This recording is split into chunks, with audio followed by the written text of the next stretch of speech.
और इस वक्त आप देख रहे हैं गूंज 4:50 हो चुके हैं। आज लोकसभा चुनावों के ऐलान के बाद आम चुनावों से जुड़ा जो है वो दूसरा सबसे बड़ा दिन था। क्यों? क्योंकि आज पहले फेज की 102 में से 98 सीटों पर 98 सीट्स पर नामांकन की प्रक्रिया अब से ठीक 1 घंटे 50 मिनट पहले खत्म हो गई। लेकिन इस पहले नामांकन के आखिरी दिन सबसे बड़ा तमाशा दिखा उत्तर प्रदेश में।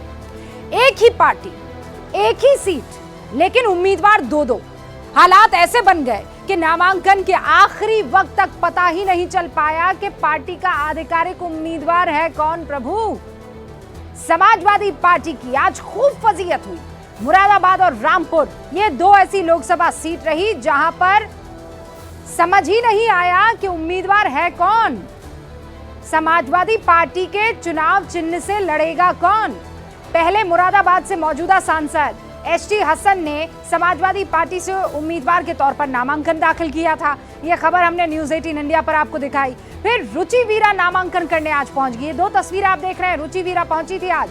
दोनों ही नेता दल बल के साथ नामांकन करने के लिए पहुंच गए। रुचि वीरा बाकायदा मीडिया के सामने आई और दावा किया कि समाजवादी पार्टी की आधिकारिक अधिकृत प्रत्याशी जो है वही है।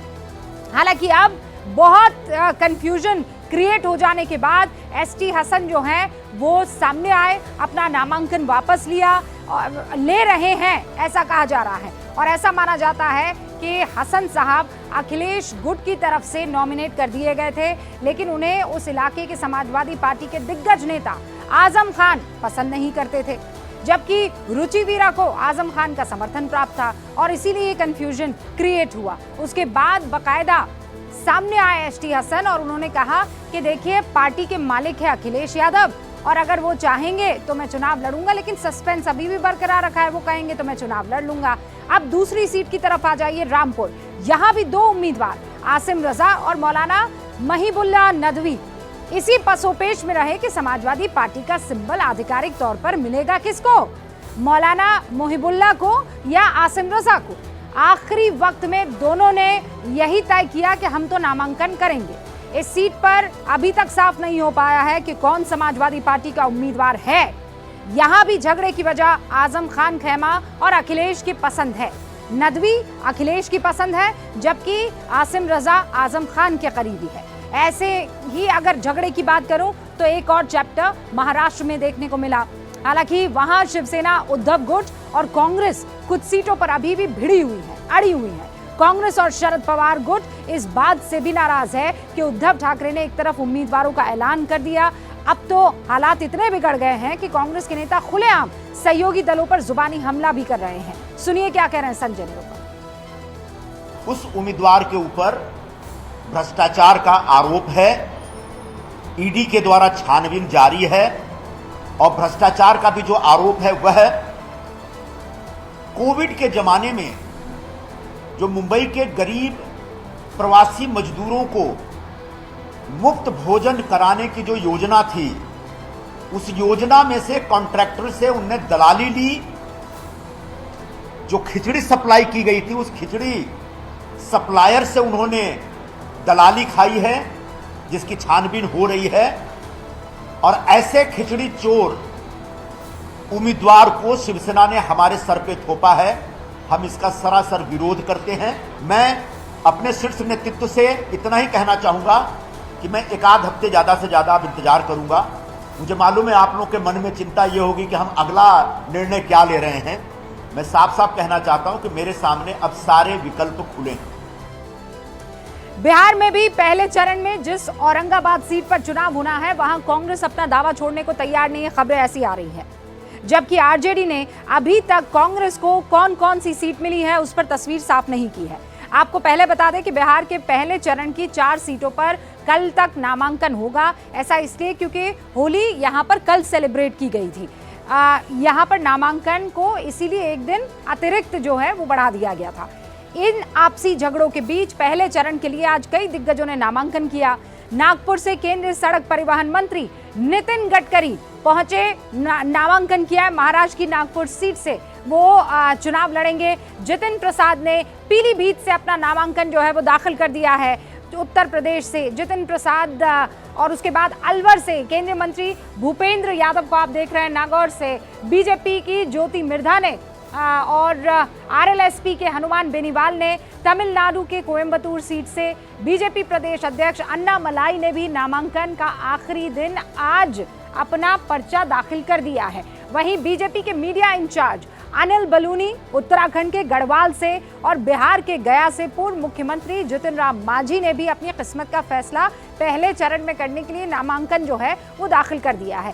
साथ ही 2 पूर्व मुख्यमंत्रियों के बेटे यानी असम के जोरहाट से गौरव गोगोई और मध्य प्रदेश के छिंदवाड़ा से नकुल नाथ, इनकी सीटों पर भी पहले ही फेज में चुनाव होने वाला है। यानी 2024 आम चुनाव के पहले चरण की अगर मैं बात करूं, जिसमें सबसे ज्यादा सीटों पर चुनाव होना है और इसीलिए नामांकन के बाद अब जो प्रचार प्रसार शुरू होगा उसके बाद कई से ऐसे सवाल हैं जिनके जवाब धीरे धीरे मिलने लगेंगे। लेकिन इन तैयारियों के बीच कुछ सवाल ऐसे हैं जो आज की तस्वीर के साथ और उभर कर सामने आए हैं। आज गूंज की शुरुआत उन्हीं सवालों से करते हैं और सवाल आपके सामने।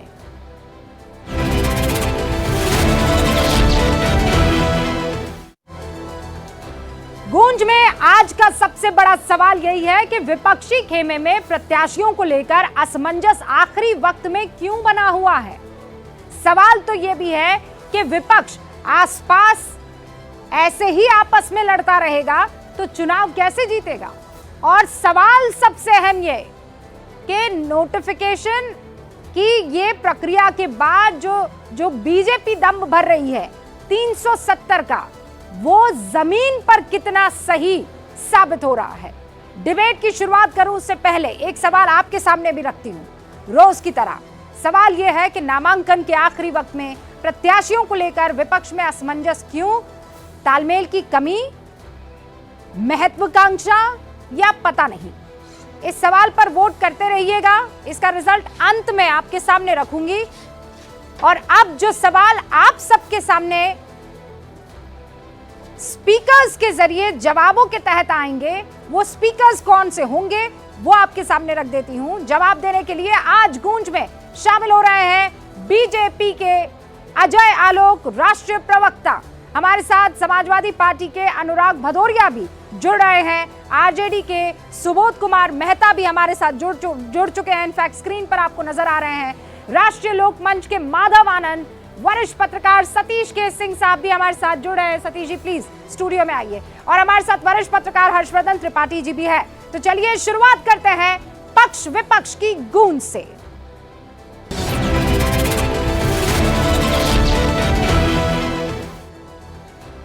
पहला सवाल अनुराग भदौरिया आपसे है। क्या हो रहा है समाजवादी पार्टी में? एक सीट, कई उम्मीदवार, इतना असमंजस का है प्रभु? अब आप सोचिए आप कि भारतीय जनता पार्टी को जनता किस तरह से हराना चाहती है। भारतीय जनता पार्टी के तो लड़ने से ही मना कर देते हैं, पहले ही सीट लेने वो चुनाव लड़ने से ही मना कर देते हैं। वहां के कैंडिडेट तो हालत है, चाहे वीके सिंह जी हो, चाहे सिन्हा साहब हो, चाहे बाराबंकी के सांसद जी हो, चाहे आसनसोल के हो, जैसी सीट डिक्लेयर होती है, कुछ की डिक्लेयर होती है तो मना कर देते हैं और कुछ पहले हाथ जोड़ते, प्रभु हम नहीं लड़ेंगे, हमको नहीं लड़ना है, क्योंकि वो जनता का मूड समझ चुके हैं कि वो जनता उन्हें वोट नहीं देने वाली। और हमारी तरफ देखिए कि वो जानते हैं कि जनता उनको वोट देने वाली है, इसलिए लड़ने की भी होड़ आपको दिखाई देती है। अंततः बोलने दीजिए, अब आपने बोलने का मौका नहीं बोलना